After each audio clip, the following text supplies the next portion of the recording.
हथियारी नक्सल तो गए, लेकिन दिमागी नक्सल, ये दिमागी नक्सल मौके की तलाश में है। हिंसा अराजकता के वो रास्ते खोज रहे हैं। समाज को गलत राह पर घसीटने के लिए भांति भांति के दांव कर रहे हैं। नक्सलवाद, माओवाद लाखों युवाओं के भविष्य को तबाह कर दिया। अनेक माताओं के दुधमल नौजवानों को छीन लिया, बर्बाद कर दिया, हर मां बाप के सपनों को चूर चूर कर दिया। इस नक्सलवाद ने 4 दशक तक हिंदुस्तान के बहुत बड़े हिस्से को, बहुत बड़ी आबादी को दबोच करके रखा था, बंदूक के नोक पर दबोच करके रखा था, संविधान की धज्जियां उड़ा दी थी और देश के सामान्य नागरिकों की रक्षा में 3,500 से ज्यादा हमारे पुलिस के, सुरक्षा बल के जवान शहीद हो गए। युद्ध के अंदर जितने सैनिक मरते हैं, उससे ज्यादा हमारे पुलिस जवानों को जान की बाजी लगानी पड़ी ताकि देश के सामान्य मानवी को सुरक्षा मिले। ये नक्सलवाद ने धरती को लहूलुहान कर दिया था। 2014 में आपने जब हमें मौका दिया, उसी दिन हमने संकल्प लिया था कि हम देश को नक्सलवाद से मुक्त करेंगे। और आज मुझे खुशी है कि नक्सली माओवादी हिंसा आखिरी सांस भी शायद रहने की अब तो ताकत नहीं रही है। पूरी तरह उसे खत्म करने की दिशा में जहां पर कभी नक्सलवादियों की गोलियां चलती थी, जहां पर कभी धरती रक्त रंजित रहा करती थी, आज उसी नक्सल क्षेत्रों में, उसी इलाकों में नक्सल मुक्त होने के कारण विकास, विश्वास और प्रयास का तिरंगा लहरा रहा है। मेरे प्यारे देशवासियों, लेकिन इस चुनौती को हमने कम नहीं आंकना। इस चुनौती से हमें और भी सावधान रहने की जरूरत है। वर्षों तक देश की सत्ता में माओवादी सोच के लोग गलियारों में अपनी जगह बना करके बैठे थे। सरकारी कमेटियों में सलाहकार के रूप में भी ये माओवादी सोच ने नीतियों को प्रभावित किया था। मेरे प्यारे देशवासियों, जंगलों में हमें हथियारी नक्सलों का खात्मा बुलाने में, उस संकट से देश को मुक्त कराने में सफलता मिली है। लेकिन हथियारी नक्सल तो गए, लेकिन दिमागी नक्सल, ये दिमागी नक्सल मौके की तलाश में है।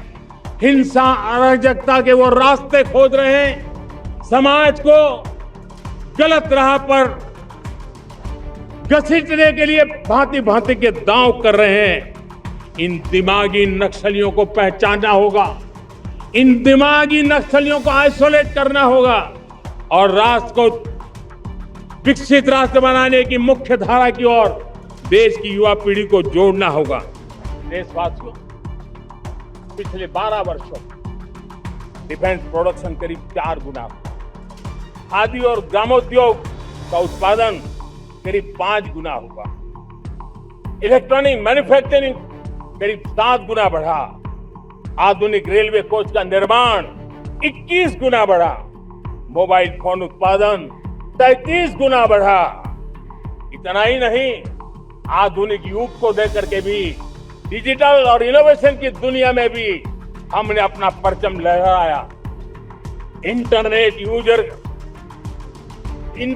कंज्यूमर करीब 4 गुना बढ़े, पेटेंट ग्रांट होने की संख्या 4 गुना बढ़ी, डिजिटल ट्रांजैक्शन 100 गुना बढ़े। सामान्य मानवी की सुविधाओं की तरफ भी हमने उतना ही गंभीरता से काम किया। हर साल औसतन 15 गुना ज्यादा तेजी से हमने नल से जल कनेक्शन दिए। हर साल औसतन 6 गुनी ज्यादा रफ्तार से लोगों को गैस कनेक्शन दिए। हर साल 4 गुनी रफ्तार से गरीबों के लिए टॉयलेट बनाने का काम किया। हर साल 3 गुना ज्यादा तेजी से गरीबों को घर देने का काम किया। देश ने गवर्नेंस में भी बहुत बदलाव लाया। हजारों की संख्या में कंप्लायंसेस खत्म किए, सैकड़ों की तादाद में पुराने कानून खत्म किए। पिछली शताब्दी के कानूनों से 21वीं शताब्दी की मार्च नहीं हो सकती। हमने आधुनिक इंफ्रास्ट्रक्चर के लिए मेट्रो का विस्तार किया। हमने पब्लिक ट्रांसपोर्ट को ताकत दी। जिस स्पीड से काम, जिस स्केल पर काम किया, ये सब, ये रफ्तार, ये विस्तार, ये अचीवमेंट आजादी के बाद पहली बार पिछले 1 दशक ने देखा है। और जब इतनी सारी सिद्धियां हमारे सामने हो, इतनी तेज गति दिखाई देती हो, देशवासियों का सामर्थ्य पल पल प्रकट होता है, तब तो 2047 में विकसित भारत बनने का संकल्प कभी भी अधूरा नहीं रह सकता है। ये सारे आंकड़े इस बात की गवाही देते हैं कि हम आगे बढ़ने वाले हैं। इन दिनों देश में जनगणना का काम हो रहा है, सेंसस का काम हो रहा है, गिनती चल रही है। और गिनती सिर्फ आंकड़ों से बात बनती नहीं है, उसकी बारीकियों से नीतियां बनती हैं, योजनाएं बनती हैं। देश आगे बढ़ने की अपनी रूपरेखा तैयार करता है और इसलिए सटीक जानकारियां होना बहुत जरूरी है। कभी कभी जो सरकार की तरफ से प्रतिनिधि आते हैं वो इतनी जल्दी में होते हैं, कभी स्पेलिंग एक लिख देते हैं, कभी अलग लिख देते हैं और इसके कारण अल्टीमेट परिणाम हमें सही मिलने में दिक्कतें आती हैं। अब जब टेक्नोलॉजी अवेलेबल है और इस बार निर्णय किया है, आप स्वयं भी जनगणना में अपनी जानकारियां अपने मोबाइल फोन से भर करके दे सकते हैं। बाद में कोई बाबू आएंगे, कोई प्रतिनिधि आएंगे, आपसे चर्चा करेंगे, लेकिन आप परिवार के सब बैठ करके अगर डिजिटली अपना रजिस्ट्री करवा दे, सारी बारीकियां, स्पेलिंग में भी गलती ना हो, कोई भी जानकारियों में गलती ना हो, आप जितनी परफेक्ट जानकारी देंगे देश को आगे बढ़ने में बहुत बड़ी मदद मिलेगी। और इसलिए मैं देश के नौजवानों को कहता हूं कि आप अपने परिवार के लोगों को बिठा करके पूरे फॉर्म को समझिए, पहले कागज पे फॉर्म को भर दीजिए, कोई गलती है तो करेक्ट कर लीजिए और फिर टेक्नोलॉजिकली उसको डिजिटली इसको अपलोड कर दीजिए। आप देखिए इतना बड़ा काम देश कर लेगा और देश का समय और शक्ति सही काम के लिए उपयोग आएगा।